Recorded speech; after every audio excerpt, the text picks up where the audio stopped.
Welcome to the Ending Sexploitation podcast, where we decode sexual harm and provide you with active solutions. I'm your host, Kaylee McNamara. Well, hello everyone, and welcome back to another episode of the Ending Sexploitation podcast. And hi, Dani. How's it going? How are you doing today? Good. Happy to talk with you today, Haley, as always. It's always a nice break from the other things that we're running crazy doing. I know you have been underwater with a lot of law center work, and over here we have been pretty busy working on some public policy pieces. So it's nice to pause for a minute and talk about some headline news that has come out most recently. So for today's Yeah. episode, we have two real topics to cover. One is a new criminal offense that came out in the United Kingdom, and then another is an app that is present, I'm sure internationally, certainly in America, that has been called Tinder for Teens. Ugh, So a what could couple go of wrong? exactly. It's pretty might be a short conversation today, Dani, both of these things.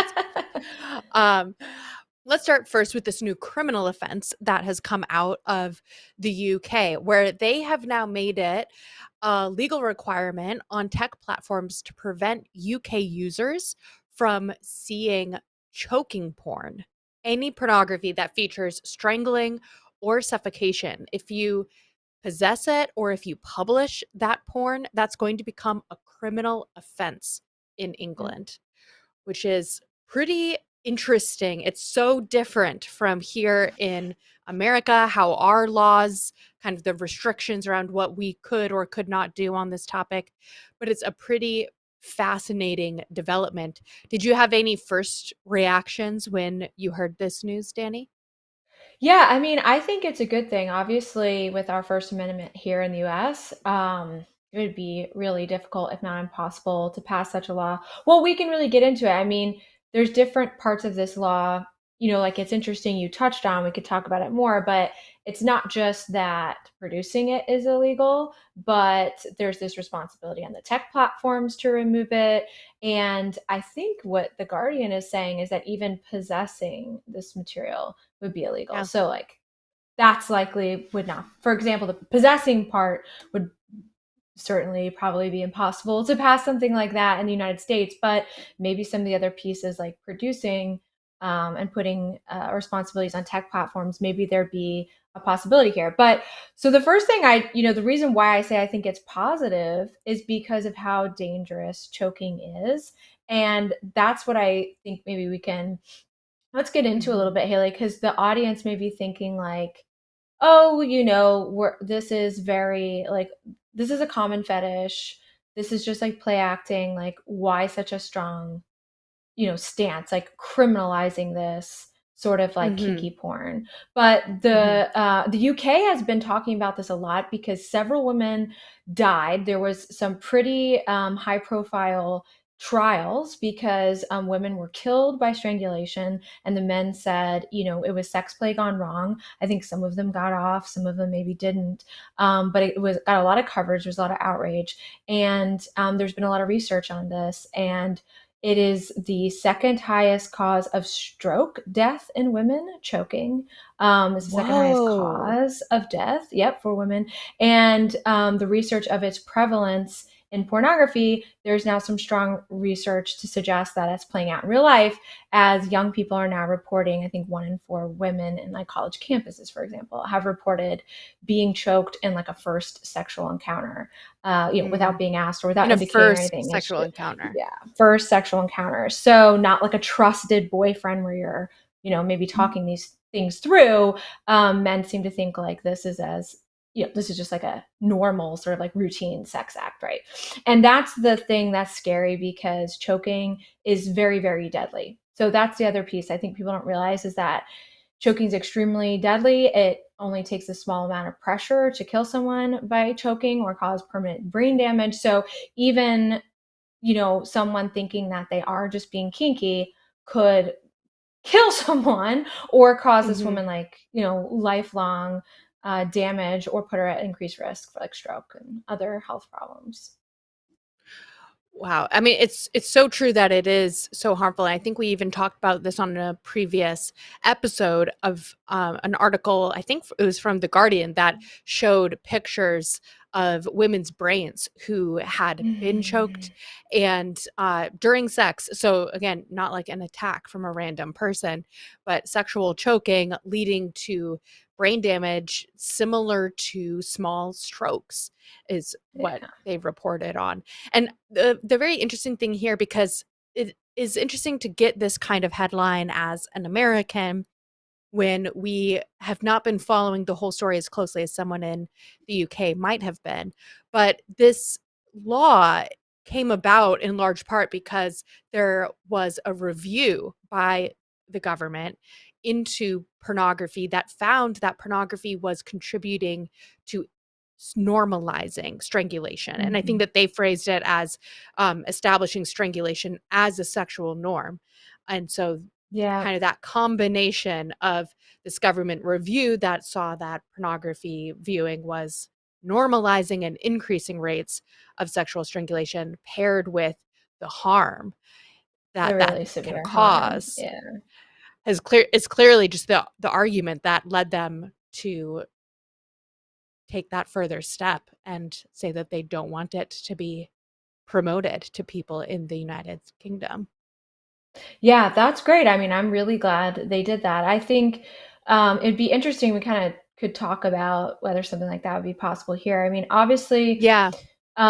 we have a much stronger First Amendment free speech protections here in the United States, which I think people, maybe are confused about with the pornography. Because now I've seen some conservative commentators saying like ban pornography and things like that, which isn't really possible under the First Amendment because pornography is such a broad subjective term that could mean so many things to so many different people. So banning pornography in America, that's not even something that's not like a law that we would at a cozy even promote. But obscenity, for example, is illegal in the United States, which in a nutshell would mean hardcore sexual acts that lack any kind of other value. So it would be scientific, literary, political value. So it's just right. It's just for pure interest, and it's a hardcore sexual act.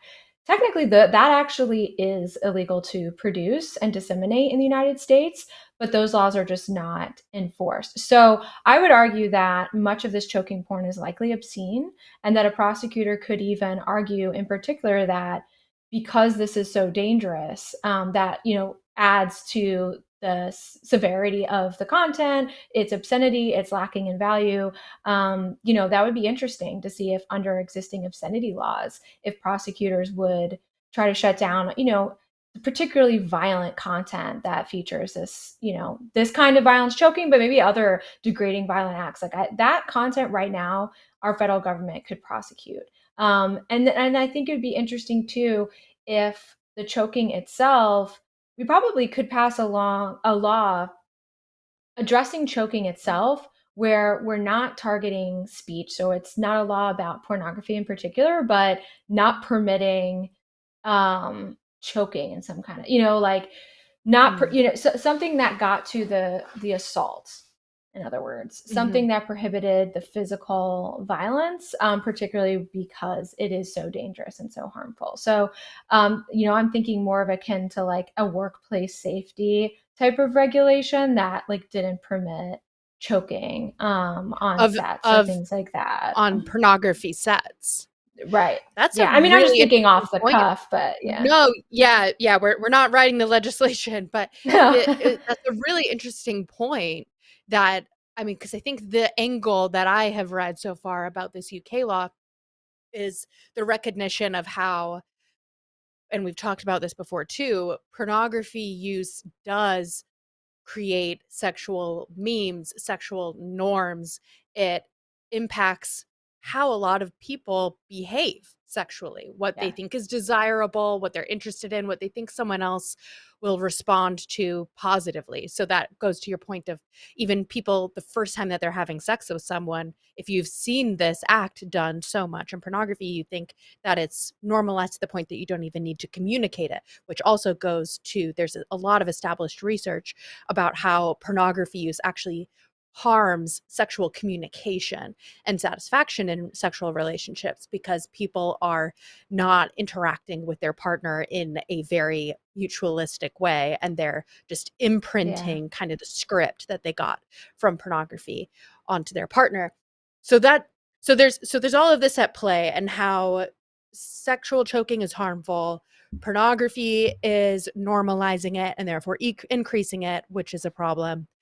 But that's a very fascinating point about what about these performers who are Exactly. being choked in the videos, because people will look at videos of pornography and assume that it's like what the phrase that people use is, well, this is fantasy, but it's not But the fantasy. performer That's is not, actually being choked. Yeah. yeah. And now she's at, her brain's being damaged. She's at, and how many choking scenes does she do? How much Mhm. exponentially does that increase the injury? I mean, I am not a scientific expert, but from what we're reading and just looking at right now, it certainly seems like every act of choking does cause an injury. There's Mhm. probably a scale of like how severe, but with choking, it's pretty severe, even on the lower end of the scale, if we're talking brain damage and cutting off oxygen flow. So, somebody whose employer is asking them to do that, like, do they have the bargaining power to say no? And if they just keep throwing money, at what point can you agree?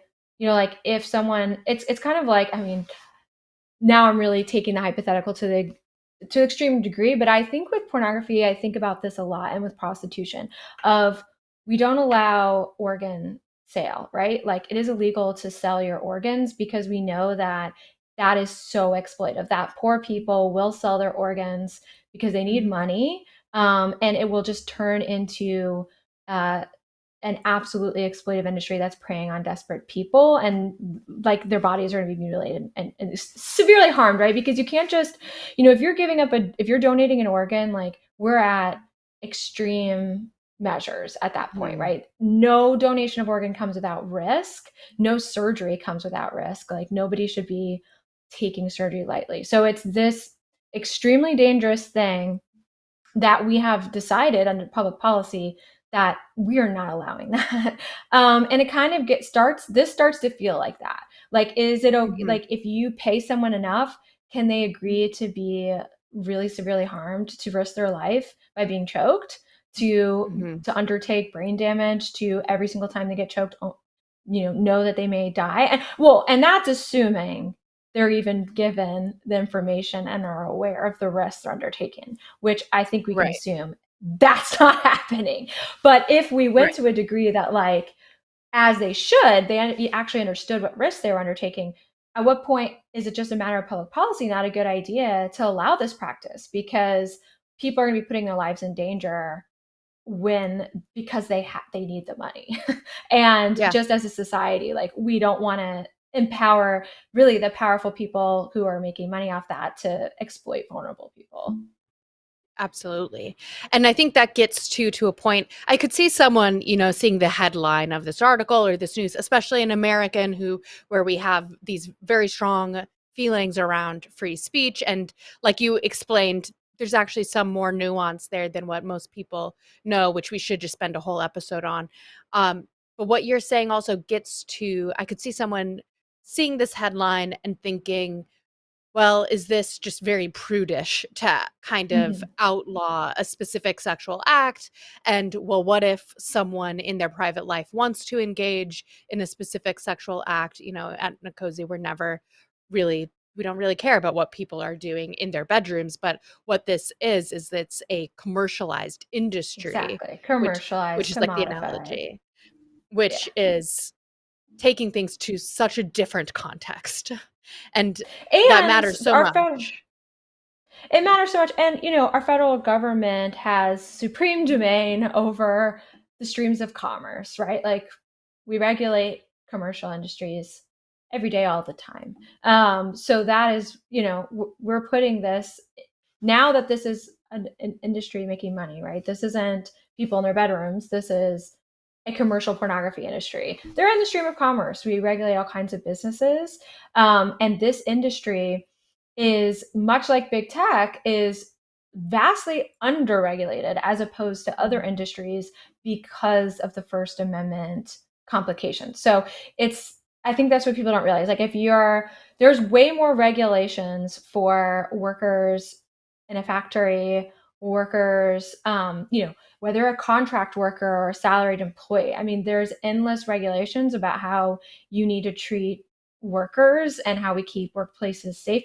And we need to do those things because otherwise corporations are prioritizing profit, right? Over like, if there's not guardrails, then people will be exploited, unfortunately. And we have sort of the big tech, which is protected by Section 230 and underregulated. And then we have the pornography industry, which butts up against the First Amendment. So anytime you try to regulate it, there has to be a First Amendment constitutional analysis. So that makes it really hard to regulate. So it's a vastly underregulated industry, which, we've been talking about for a long time, is also a very high risk industry. So you have a very high risk industry, which as opposed to like being a clerk at Walmart, you have way more risks performing in pornography, like vast more risks of, not only to your health and safety, but even your life, your literal life expectancy is vastly at risk when you engage in this industry. And then it's really underregulated. So this is just kind of like a highlight of that. Like choking and potentially dying is now a workplace risk for somebody in pornography. And I think that should alarm everyone. Like we should think about that. Absolutely. And I wish, I think the people who are in that industry deserve far more protections than what they're given right now and what the pornography industry wants them to have. Like the pornography industry in America would lose its mind if they tried to protect we could tell you performers exactly what would happen from being choked.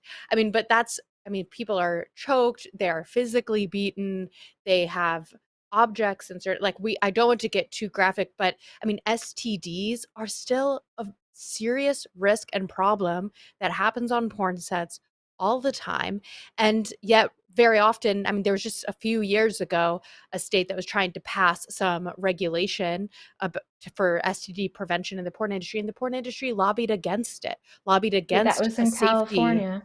It was for condoms. It was to require condoms on porn sets, and it was an absolute all-out war. And the porn industry poured money and vehemently opposed condoms on porn sets, which again, you would think, you have to wear gloves if you're a nurse, right? We're getting into bodily fluids here. And yet they opposed and won and defeated an attempt to require condoms on porn sets. So yes, that's quite predictably exactly what would happen if we did try to protect performers from choking. There would be monumental opposition. Yeah. So it's fascinating news coming from across the pond. And some other news, I guess we can switch over topics to a new app, although it's not actually a new app. This app has been around before. We've talked about it before, although not on this podcast.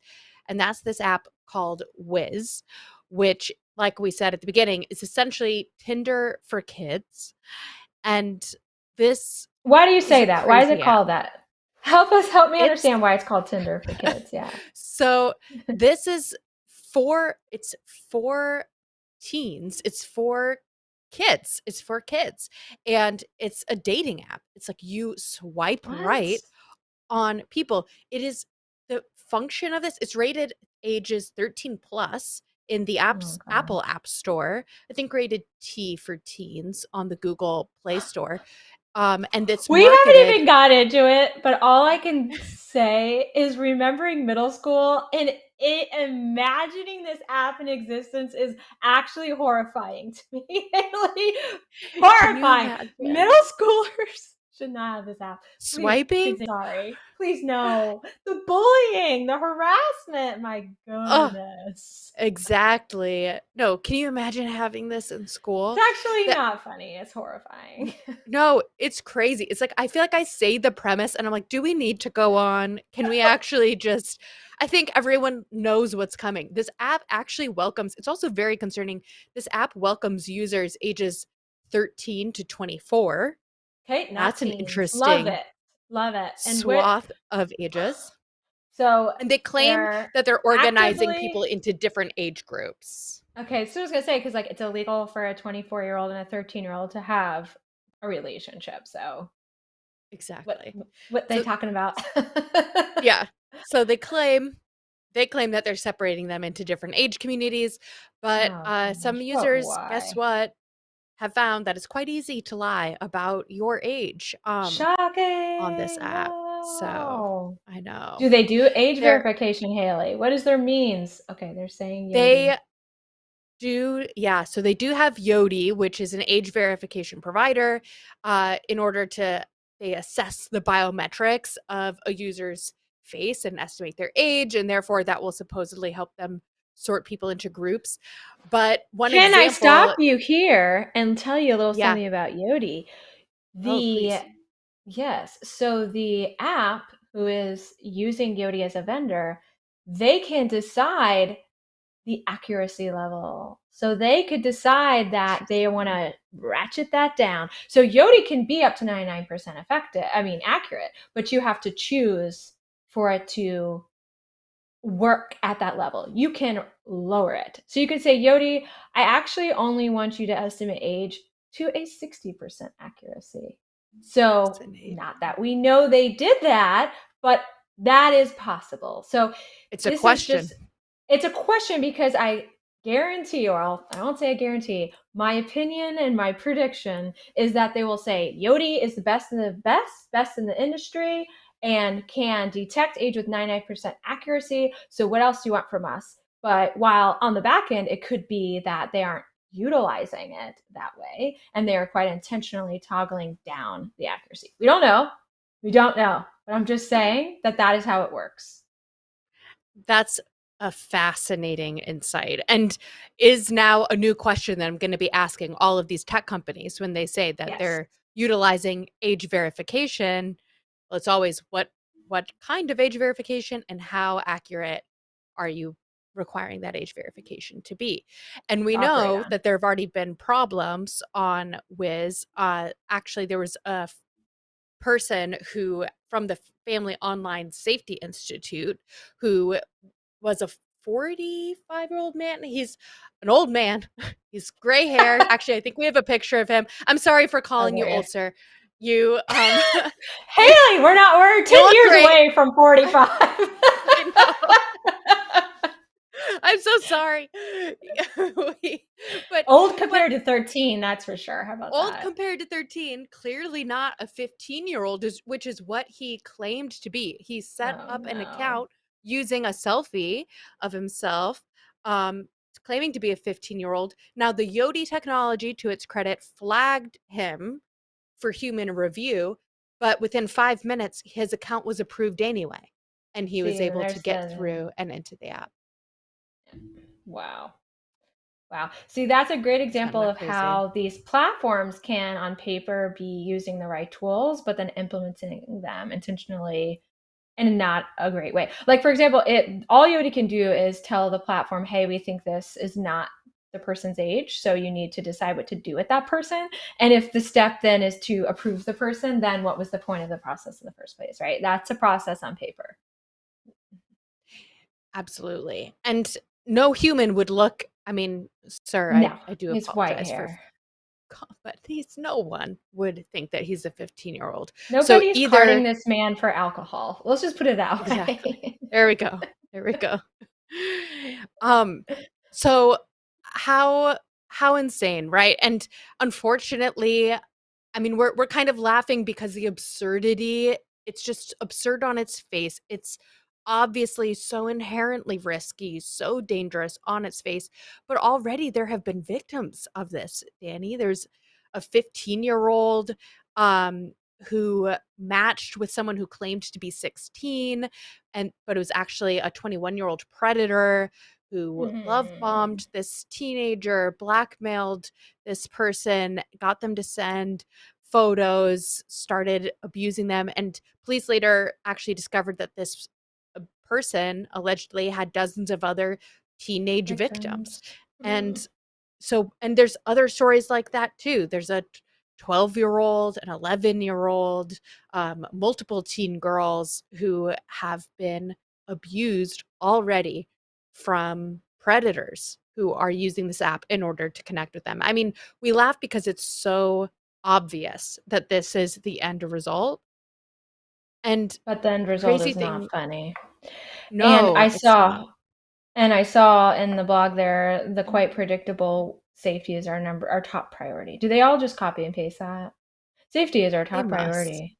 I mean, Roblox does the same thing. And this is my Mhm. little PSA that we need to like as a society, collective society, if we don't know this already, here I am to tell you, anywhere children congregate, so too predators congregate. Wherever there are children, there are predators. I mean, we are at this point where we hold our institutions like the Boy Scouts or the Catholic Church with to scathing accountability.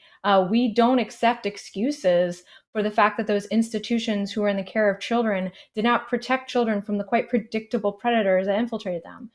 This Mhm. is going to play out in exactly the same way it already is on any platform where children congregate, yet we have these platforms making billions of dollars with immunity. So there I Mhm. am again with my Section 230 plug that we are literally setting up our children to be sexually abused on these platforms. It will go on. It will never stop until they've been held Mhm. accountable. I mean, we don't even have churches or sports clubs doing it right. Do we think tech companies are going to do it right if nothing can happen to them? Like, no, of course they're not. So, sorry. Go Yeah. ahead, Haley. No, no, it's just so true. It's Section 230 once again, is that near total immunity that they believe that they have, that has allowed them to build these tools that are just like ridiculously unsafe on their face. And it's also not it's also like a bit of a deja vu moment for us, Dani, because in early 2024, Wizz came out as an app, and within 36 hours, Nkosi reached out to Apple and to Google, urging them to remove this app from their app store. And within 36 hours of us reaching out to them, the app stores complied.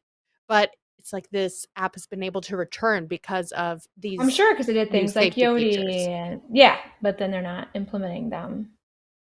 Yeah.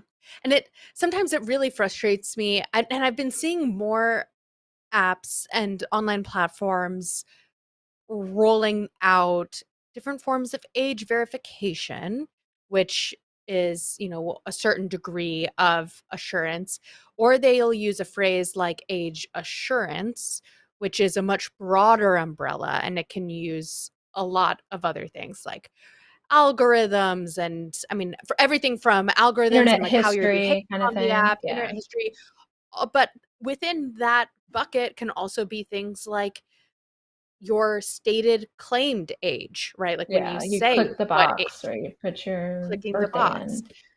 And so it's a we're just entering into an interesting space, I think, because the online platforms, well, age verification for pornography was allowed through the Supreme Court. So this concept of age verification is out there. And I think that social media companies and tech companies see the writing on the wall with legislation that's pending, like the Kids Online Safety Act and others, where there's a need for them to increase safety, but they don't want to change like the fundamental structure of what their platform's on. And so I'm just seeing a few like tack on, Mm. find a way where they can incorporate one of these tools. And then they say, Yeah. well, it's fine because we have age verification or age assurance. And those things aren't bad. I want these online platforms to be utilizing those tools, but it's still a question of how are you using it to what degree of accuracy, what are you willing to lose in terms of engagement or users by erring on the side of caution and erring on the side of safety. Like I just am Yeah. concerned that these tools are almost going to get a bad rap because they're good tools, but when they're not deployed correctly by these platforms, it creates all of these loopholes that allow the harm to still happen. Yeah, well, it's the economic reality that if there isn't going to be a cost to non-compliance, there will not be compliance. So for any law, if it's not enforced, it may as well not exist. That's the truth with obscenity law, right? Like I mentioned earlier, technically obscene content, it's illegal to distribute it, including over the internet.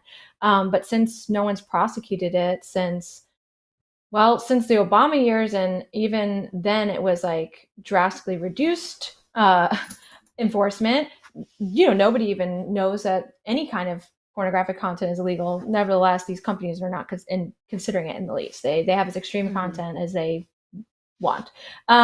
So that's the same thing that's going to happen here. We need, for now that we have these age verification laws, we need the whether it's the state or there's a federal, ultimately a federal regulation, we need that government entity responsible for enforcing it to enforce it. Like if you think about alcohol sales, like particularly like you'll throughout time you might even remember this. Hey, like you can see when all of a sudden there's been a crackdown because like Publix, that's like the southern grocery store, that's the grocery store I go to, Publix, they all of a sudden, they sent up tons of undercover cops to test these cash registers and they failed. So now it's like I get Mm. ID'd to get wine at Publix every time I go. And I always and like there's no exception to that. That's because local law enforcement's enforcing that. And probably their regulators are enforcing that. So that's what we have to do with age verification. We need to have and that's why it's kind of exciting. You saw the Florida Attorney General Uthmeyer already filed a lawsuit against Pornhub alleging they're not Mhm. complying. That's what we need to see. We need to Yeah. test for the compliance. We need law enforcement to be testing for compliance, for prosecuting for non-compliance. We need the laws to be written well so that, one, they stand up to constitutional challenge, and so that it's clear what these platforms need to do, and then it's clear to enforce it, right? You either were doing it or you were not doing it. So that's why we need to write these laws right. But that's what we need. And it's the same kind of thing with the Section 230 issue, because often, I'm glad for these regulations. I think, we can always overregulate, we can underregulate. At some point you can't regulate for everything, which is why I tend to like liability as Mhm. a better method. I mean, I think we do both of the things in other industries and we can do that here.